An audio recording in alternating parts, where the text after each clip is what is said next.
gilli belɗi tiiɗɗi jurminiiɗi gondi e hakkunde fasiraaɓe kono noon mbele ɗum tan ina yona. Jibril ay ɗum ɗo ne weli haa maayi kono min ko tañiral ɓuri min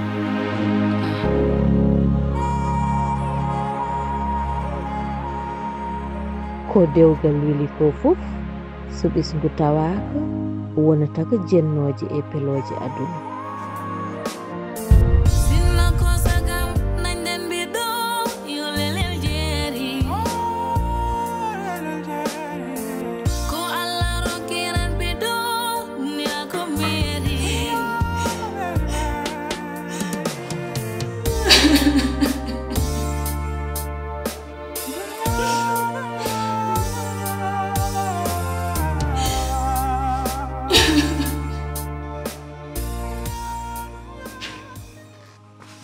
encore. Jibril wana yi dende gardo do de balde ayi hew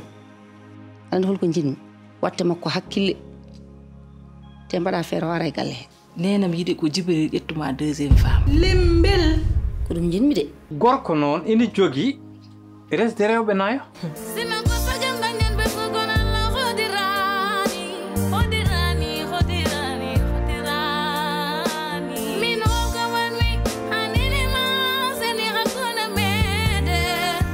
kon yaayam kam wi tan min yomi yam resoyi parce que jeli ka wawa jibinde te min si tawno ko min ɗokkata hooram mi waɗi ɗum hay dammuhol so addama e galle he sa nehi ɗum aɗa dokka ɗum gooƴi ma jibinane addan an ka mbabba hay mbabba ɓurma Jibril ka ɓi harama Jibril tawno jinnaɗo ko hayre so tati moye ma ko an gañoro sa tati moye mum ko an gañoro on jejjitat ñan fof jiknaade en jogno ɓiyum hakke min a ɓurani mi andude ko moƴƴe ɓiyam te kadi kanko so anda ko moƴƴe makko min mbaɗa andi ko moƴƴe makko hande mba addama nouvelle belɗo babam wi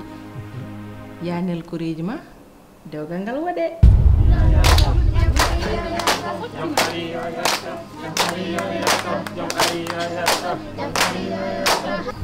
min noon mi jaggirani mo isiraɗo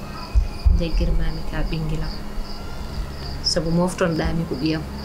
kadi duttiɗa gonɗa ɓiyam vraiment mi weltima hande holli kam an won hoɗon